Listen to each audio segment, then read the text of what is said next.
We had one of our trainers who works in a $250 million organization be approached by her sales manager and said, "We love the elements, we've been using them for 10 years. How can you help us sell elementally?" So that is how we came up with the Elemental Sales Program, which we call ESP. And this trainer that it was actually developed for and with, she just laughs, and she would go into the training and she would say, "How would you like it if you could go into any selling situation and have ESP about it?" And everybody said, "Oh, that's what we want." And so this is what this program does. So this program is comprised of different modules that help salespeople do the following. Number one, you've got to know who you are. Who are you elementally? Because if you are a fire, you're going to approach every sales opportunity from a fire perspective. But what happens if you're selling to a water? And we've actually done role plays showing that fires lose about 80% of their water salespeople within the first 5 to 10 seconds from their approach. What if you're an earth that is selling to a wind? You can't give them a bunch of data and expect the winds to get excited about it. Or what if you're a wind selling to an earth? You can't go in and use words like the new, hottest, exciting, buzz, trendy thing and have the earths get excited about it. They're going to think you're dangerous. So it's a really fun and intense way to learn systematically. Who am I? What element am I? How am I approaching my sales clients? What elements are they? How do I need to approach them? What vocabulary words are going to make me align with them in a way that they get that they are understood? Studies show that 76% of people claim they are not understood by their sales reps. What if we could take that number down to 0? Here's another very vital part of the program, which is perhaps one of the favorite parts of the program. Diagramming objections elementally. Every objection, every sales objection has an element behind it. We already like our existing vendors. What element is behind that? Water, relationships. How do you approach it, especially if you're a fire? This costs too much. That could be a fire objection. It could be an earth objection. How do you know? How do you dialogue it, diagram it, pick the vocabulary words, and then come back in a way that just eliminates those barriers? Many times people will throw up an objection and you think it's an earth, but maybe there's water behind it. So it's really a way of diagnosing these barriers and breaking down these walls that are keeping you from closing those deals. And then another piece of the sales process. What promise can you as a fire make that you will always keep for your sales team? What promise as an earth can you always bring to your customers? What promise as a wind can you bring to your customers? What promise as a water can you bring to your customers? Because loyalty is based on promises kept. And if you know elementally what promises you can always keep, you will keep your customers. The truth is, we are all selling all of the time. Anybody who has children know how good they can be at selling. Let's use the word persuasion.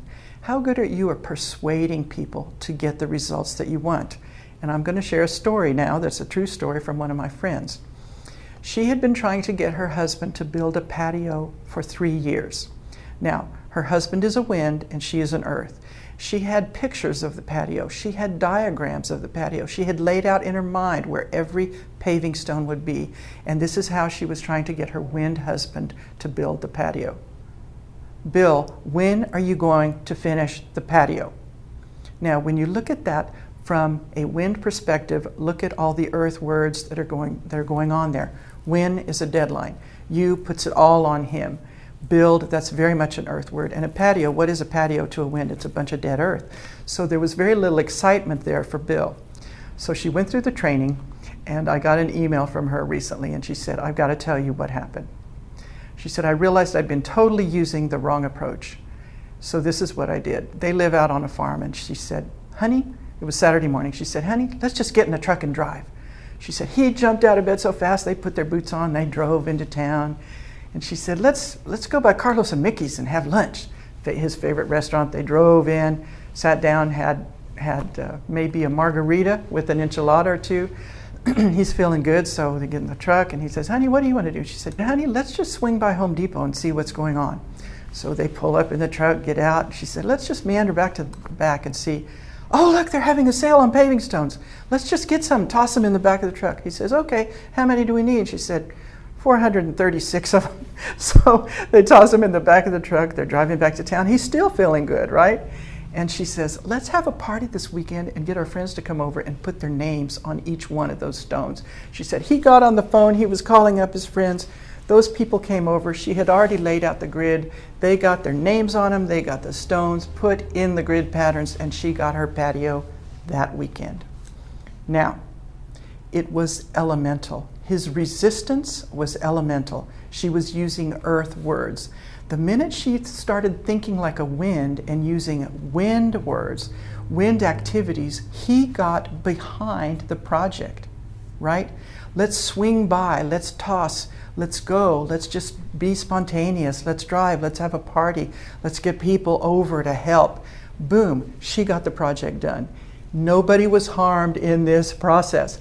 And so this is the beauty of understanding elementally what makes people tick, because if you can do that, you can be a magnificent persuader and have everyone enjoying the process, getting the results that you need.